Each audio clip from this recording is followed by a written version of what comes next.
In October 1997, I was 29 years old, living in Marrakech, and working as a freelance sound technician. My job was to capture ambient audio for documentaries, usually in remote places.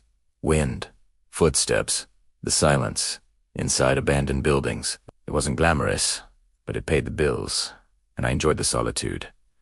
Silence tells the truth, if you listen long enough. That autumn, a French production company hired me for a short documentary. The subject was unexplained disappearances in the high Atlas Mountains. They weren't looking for monsters or legends, just patterns, people who vanished under strange but mundane circumstances. Shepherds who disappeared between pastures, hikers whose gear was found neatly stacked. My job was to get clean location sound from a specific area.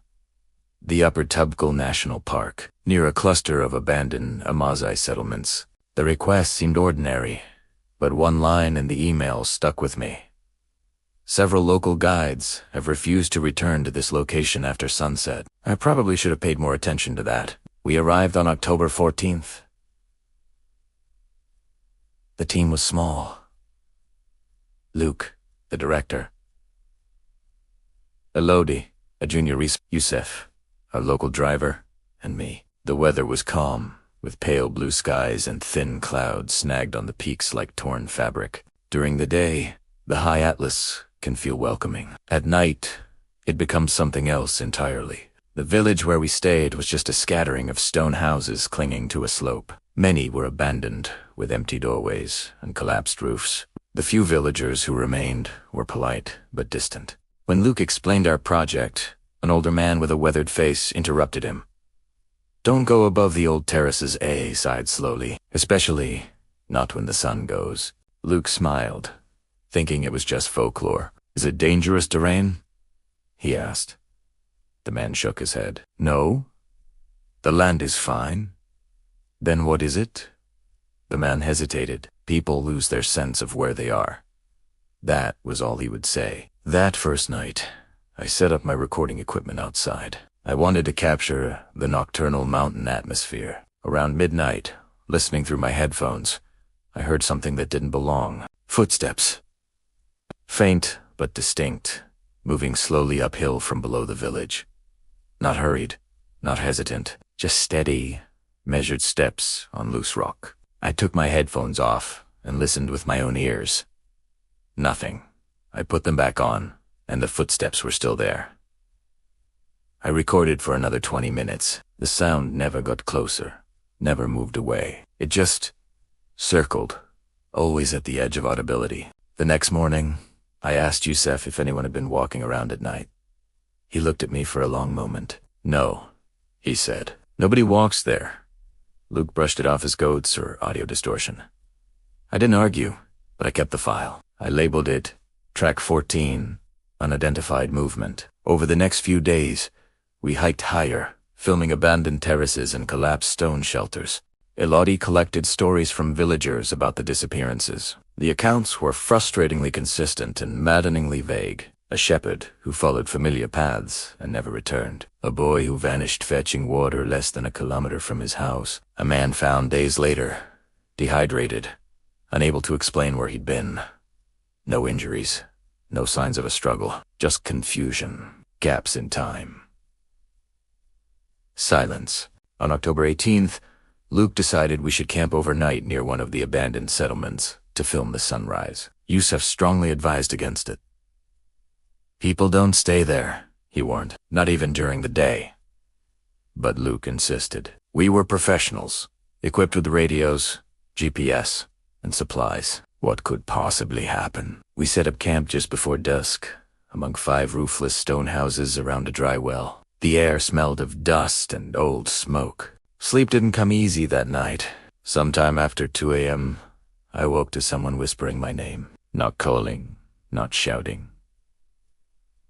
Whispering, so close, I could almost feel breath on my ear. I sat up instantly. My tent was empty. The whisper stopped the moment I moved. Outside, the mountains were utterly still. No wind, no insects. Even the dogs in the village below were silent. I checked my recorder. It was running. The waveform showed a disturbance at exactly 2:17 a.m. But when I listened back later, the whisper wasn't there. What it had captured was much worse. A low, rhythmic sound, like someone slowly exhaling through their nose, obered and obered for nearly 6 minutes. When I played it for Luke, he didn't like it. He said it would undermine the documentary's credibility and asked me to set it aside. I didn't. The following afternoon, Elodie went missing. One moment she was photographing a collapsed house near the edge of our camp. The next, she was just gone. No shout, no sound of slipping stones.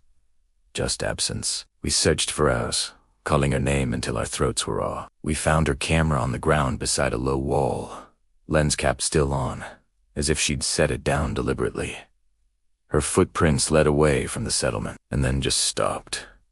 Not at a cliff, not at a rocky patch. They just ended in the middle of open ground. Search and rescue teams arrived the next morning. They were methodical and efficient, expanding the search radius again and again.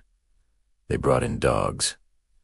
Helicopters scanned the slopes. They found nothing. On the third day, one of the searchers approached me.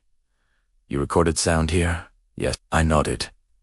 "Did you capture anything?" "Unusual." I hesitated. Then I played him track 14 and the breathing recording from my tent. He listened without any expression. When it finished, he handed the headphones back to me. "This place does that," he said. "It confuses people, makes them walk when they shouldn't." "Walk where?" I asked.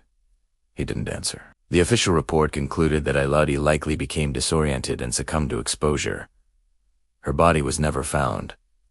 The documentary was cancelled. Luke went back to France. Youssef refused to ever speak about the trip again. I stayed in Marrakesh, but something had changed in me. At night, when the city quieted down, I began hearing that same rhythmic breathing through my apartment walls. Not loud, not threatening. Just patient. Then, in December, I received an unmarked envelope. Inside was a memory card. On it was a single audio file, dated October 18th, 1997, recorded at 2:41 a.m. It was Elodie's voice. She sounded calm, not afraid, almost relieved. "I found the path," she said softly. "It's clearer now. I don't feel lost anymore." Then, after a pause, she added, "Someone is walking with me. They know my name." The recording ended there. I've never returned to the high Atlas Mountains, but sometimes, just before I fall asleep, I feel this strange urge to get up, to just start walking without knowing where I'm going, utterly convinced that the path will reveal itself if I just take that first step. And in those moments, I think I understand why so many people disappear without a trace, because whatever walks those mountains doesn't chase you. It waits for you to follow.